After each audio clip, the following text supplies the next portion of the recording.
Assalamualaikum warahmatullahi wabarakatuh. Memasuki alam kubur merupakan fase pertama setelah seseorang mengalami kematian. Sebuah alam baru yang disebut dengan alam barzakh dan dianggap paling menakutkan saat pertama kali kita terbangun atau sadar bahwa kita sudah mati. Seseorang yang sudah mati akan merasa tidak percaya jika dia sudah meninggalkan alam fana dan serasa ia bermimpi ketika di alam kubur. Digambarkan jika seseorang yang baru 1 hari meninggal seperti mengalami mimpi jika dia belum mati, tetapi sebenarnya dia sudah memasuki alam barzakh. Disebutkan ketika seseorang yang mengalami kematian dan kemudian memasuki alam kubur, maka pertama yang akan datang adalah malaikat Munkar dan Nakir. Kedatangan malaikat Munkar dan Nakir di alam kubur ini pun digambarkan dengan cukup menyeramkan bagi mereka yang banyak melakukan maksiat selama hidup, tetapi akan tampak menawan bagi mereka yang semasa hidupnya taat di jalan Allah. Ketika pertama kali berhadapan dengan manusia di dalam kubur, maka ada 6 pertanyaan yang akan diajukan oleh malaikat Munkar dan Nakir. Adapun 6 pertanyaan di alam kubur ini akan sangat menentukan perjalanan selanjutnya. Apakah dia akan ditempatkan bersama para nabi, ulama dan umarah di surga, atau justru memasuki neraka dan dihisab terlebih dahulu? 6 pertanyaan tersebut yaitu: Man rabbuka, atau siapa Tuhanmu? Ma dinuka, apa agamamu? Man nabiyuka, siapa nabimu? Ma kitabuka, apa kitabmu? Aina qiblatuka, di mana kiblatmu? Man ikhwanuka, siapa saudaramu? Hadis Rasulullah SAW yang menggambarkan perjalanan manusia setelah melewati fase kematian, maka di alam kubur sudah menanti kehidupan baru yang serba asing. Hadis panjang Al-Bara bin Hazib yang diriwayatkan oleh Imam Ahmad dan disahihkan oleh Imam Al-Hakim dan Syekh Al-Albani ini menceritakan tentang perjalanan para manusia di alam kuburnya. Suatu hari kami mengantarkan jenazah salah seorang sahabat Nabi SAW dari golongan Ansar. Sesampainya di kuburan, liang lahat masih digali, maka Rasulullah SAW pun duduk menanti, dan kami juga duduk terdiam di sekitarnya, seakan-akan di atas kepala kami ada burung gagak yang hinggap. Rasulullah SAW memainkan sepotong dahan di tangannya ke tanah. Lalu beliau mengangkatkan kepalanya seraya bersabda, "Mohonlah perlindungan kepada Allah dari azab kubur." Beliau ulangi perintah ini 2 atau 3 kali. Kemudian Nabi Muhammad SAW kembali bersabda, "Seandainya ada seorang yang beriman sudah tidak lagi menginginkan dunia dan telah mengharapkan akhirat, turunlah dari langit para malaikat yang bermuka cerah secerah sinar matahari. Mereka membawa kain kafan dan wewangian dari surga, lalu duduk di sekeliling mukmin tersebut sejauh mata memandang. Setelah itu turunlah malaikat pencabut nyawa dan mengambil posisi arah kepala mukmin tersebut. Malaikat pencabut nyawa itu berkata, 'Wahai nyawa yang mulia, keluarlah engkau dari menjemput ampunan Allah dan keridhaannya.'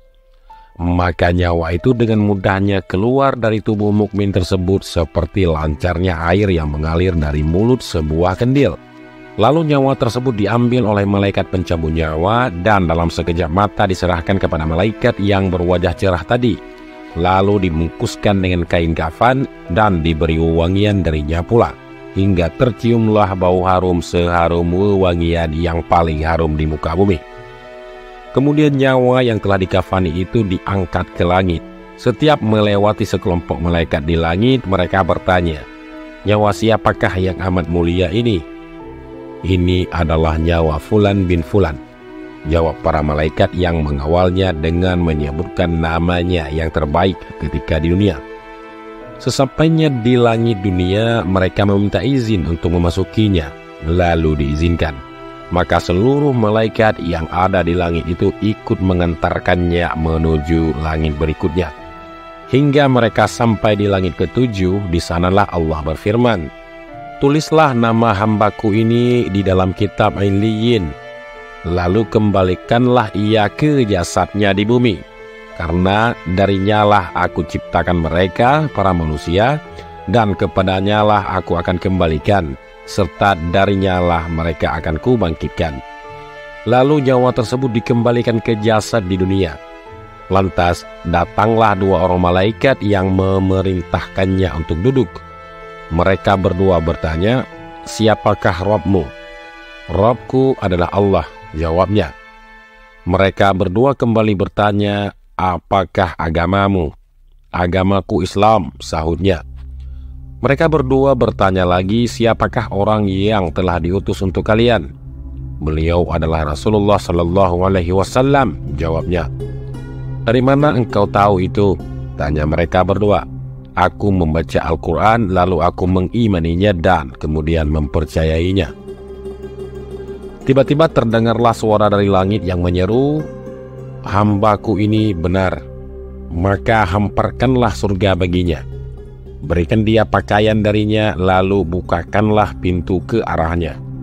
Maka berhembuslah angin segar dan harumnya surga memasuki kuburannya. Lalu kuburannya diluaskan sepanjang mata memandang. Saat itu datanglah seorang pemuda yang amat tampan memakai pakaian yang sangat indah dan berbau harum, seraya berkata, "Bergembiralah, inilah hari yang telah dijanjikan dulu bagimu." Mukmin tadi bertanya, "Siapakah engkau?" "Wajahmu menandakan kebaikan." "Aku adalah amal solehmu," jawabnya.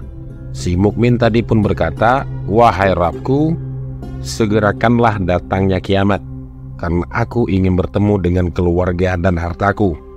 Adapun orang kafir, di saat dia dalam keadaan tidak mengharapkan akhirat dan masih menginginkan keindahan duniawi, turunlah dari langit malaikat yang bermuka hitam sambil membawa kain mori kasar. Lalu mereka duduk di sekelilingnya. Saat itu turunlah malaikat pencabut nyawa duduk di arah kepalanya seraya berkata, "Wahai nyawa yang hina, keluarlah dan jemputlah kemurkaan dan kemarahan Allah." Maka nyawa orang kafir tadi berlarian di sekujur tubuhnya. Maka malaikat pencabut nyawa tadi mencabut nyawa tersebut dengan paksa, sebagaimana seseorang yang menarik besi beruji yang menempel di kapas basah. Begitu nyawa tersebut sudah berada di tangan malaikat pencabut nyawa, sekejap mata diambil oleh para malaikat bermuka hitam yang ada di sekelilingnya. Lalu nyawa tadi dibungkus dengan kain mori kasar. Tiba-tiba terciumlah bau busuk sebusuk bangkai yang paling busuk di muka bumi. Lalu nyawa tadi dibawa ke langit. Setiap mereka melewati segerombolan malaikat, mereka selalu ditanya, "Nyawa siapakah yang amat hina ini?" "Ini adalah nyawa Fulan bin Fulan," jawab mereka dengan namanya yang terburuk ketika di dunia. Sesampainya di langit dunia, mereka minta izin untuk memasukinya, namun tidak diizinkan. Sebagaimana firman Allah yang artinya, tidak akan dibukakan bagi mereka, orang-orang kafir, pintu-pintu langit, dan mereka tidak akan masuk surga, sampai seandainya unta bisa memasuki lubang jarum sekalipun. Al-Quran Surat Al-A'raf ayat 40. Saat itu Allah berfirman, "Tulislah namanya di dalam sijjin di bawah bumi." Kemudian nyawa itu dicampakkan dengan sangat hina. Rasulullah Sallallahu Alaihi Wasallam pun kembali membaca firman Allah yang artinya, "Barang siapa yang mempersekutukan sesuatu dengan Allah, maka ia seolah-olah jatuh dari langit kemudian disambar oleh burung, atau diterbangkan oleh angin ke tempat yang sangat jauh." Quran Surat Al-Hajj ayat 30. Kemudian nyawa tadi dikembalikan ke jasadnya, hingga datanglah dua orang malaikat yang mendudukannya seraya bertanya, "Siapakah Rabbmu?" "Aku tidak tahu," jawabnya. Mereka berdua kembali bertanya, "Apakah agamamu?"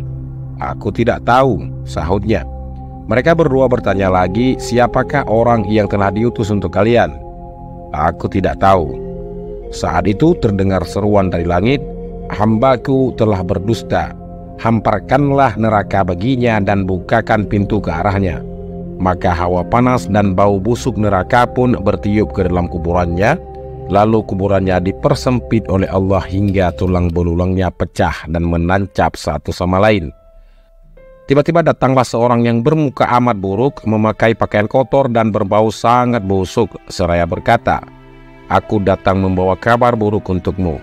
Hari ini adalah hari yang telah dijanjikan bagimu." Orang kafir itu seraya bertanya, "Siapakah engkau?" Wajahmu menandakan kesialan. "Aku adalah dosa-dosamu," jawabnya. "Wahai Rabbku, janganlah engkau datangkan hari kiamat," seru orang kafir tadi. Hadis riwayat Ahmad dalam Al-Musnad yang disahihkan oleh Al-Hakim dalam Al-Mustarak. Itulah gambaran bagaimana kondisi seseorang yang sudah berada di alam kubur. Semua akan ditentukan lewat amal dan perbuatan semasa hidupnya. Tentunya hal ini menjadi pelajaran bagi kita semua agar menjalankan perintah Allah dan menjauhi larangannya. Lantas bagaimana dan apa yang harus kita lakukan untuk menghadapi kematian? Maka perbanyaklah amal ibadah. Bahkan agar terbebas dari siksa alam kubur dan bisa menjawab ke-6 pertanyaan tersebut, selain menjalankan perintah Allah dan menjauhi larangannya, maka kita harus tetap memanjatkan doa. Allahumma inni a'udzubika min azabil qabri wa min azabin nar wa min fitnatil mahya wal mamati wa min fitnatil masihid dajjal. Artinya, ya Allah, aku berlindung kepadamu dari azab kubur, azab neraka, cobaan hidup dan mati, dan fitnah dajjal yang terhapus dari rahmat Allah. Sekian, wassalamualaikum warahmatullahi wabarakatuh.